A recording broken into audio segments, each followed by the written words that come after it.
Ang pagkain dito ngayon, dito kami sa isang restaurant. That's Lokom, parang ganun. Ang recommend niya is the Love. That's a Kazakh food. So, ayan. Ang dami niyang herbs, no? Parang may pagka-India or something. Ano, Biryani. biryani. Pero mas masarap sana. This one, Is Besh Barmak. this is horse. Ano yung taba? Grown siya para kainin talaga. Try natin, no?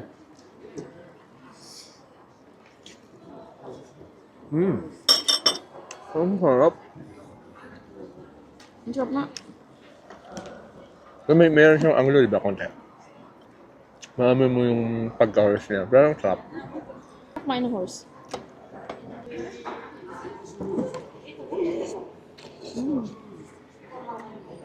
Pero yun na, pagpunta kayo ng Kazakhstan,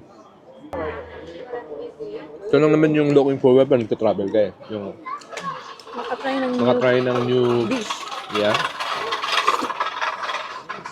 Yung ano ulit? Nahihirapan ako.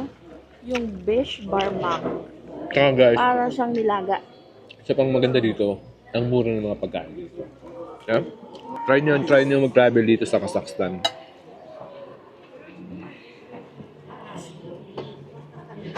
You're safe. Malinis. Kung gaano kalinis sa Japan, almost ganun din siya. Kung gaano kadisiplinado ang mga tao, wala ka man sila nagtatapon sa mga kalsada. Japan level ang linis. Yeah. Yun ang ano niya. Although, yung ano lang niya, hindi talaga marunong, ibig sabihin, hindi talaga yung English language, mahihirapan ka. Birang linis. Kaya ang gagawin mo, Normal. Kasi, magda-download ka talaga ng app, translator, para maintindihan nila. So, ang gagawin mo lang, bago ka pumunta sa isang place, nasa hotel ka pa lang o nasa Pilipinas ka pa lang, pag-aralan mo na siya. Kasi, pag nagkandiligaw-ligaw ka, may hirapan ka magtanong. Baka lalo ka pang maligaw. So good. Unang araw namin, parang taxi kami and then actually more on lakad. Kasi maganda dito maglakad. Mayroon talagang way, sabihin meron talagang dedicated na walking na daan para sa tao and bike lane, malawak. pagkatapos namin kumain, maglalakad ulit kami going to the hotel. Kasi 1 kilometer lang siya. Yes. Kanina lakad na rin kami. Galing hotel, papunta ng museum. Museum to... Ano yan? Yung parang may... Ano yun? Oktober? Yan. Nag-taxi na kami. Pero mura lang, di ba? Magkano lang? 174. 174 pesos lang. Around mga 3 to 4 kilometers na yung tinakbo niya. Kaso lang, dito, dapat palalik ng may barya. Kasi kanina, yung parang taxi namin, 1,350 tenge. Binigay namin 2,000. Tenge. 2,000. So yung parang ano nila, wala nang suklian yun. Pero nagdano kami ng change. Ang binigay lang sa amin, 550.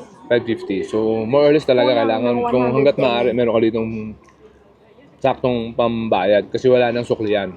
Eh, binunang ano tayo, di ba? From airport to hotel. Oo, walang wala sulit. na. As in, talagang dead man na sila. Parang ano na. Pag binigay mo, kahit may 500 pa o 450. Kasi yun sa tip ng mga pupunta dito. Sa airport pa lang, pa magpapalit ka na ng merong mga small bills. Hindi pwedeng malalaki kasi pa nagbayad ka ng 1,000, tapos ang bill mo 550, ganun. Mostly, talagang ano yun. Sabihin nila wala silang barya.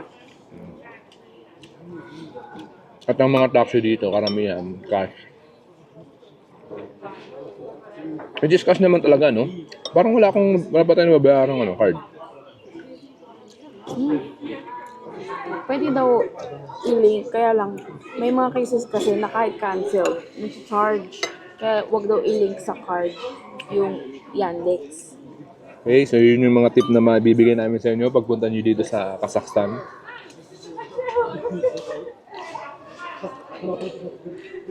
So far, yung binigay sa aming food, ito na yung masarap dito.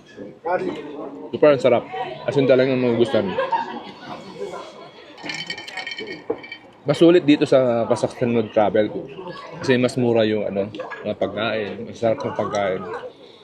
Yung pizza kanina sarap ng pizza, grabe. Tapos magkano lang? 380. 380 pesos lang. That's 12 inches, yeah?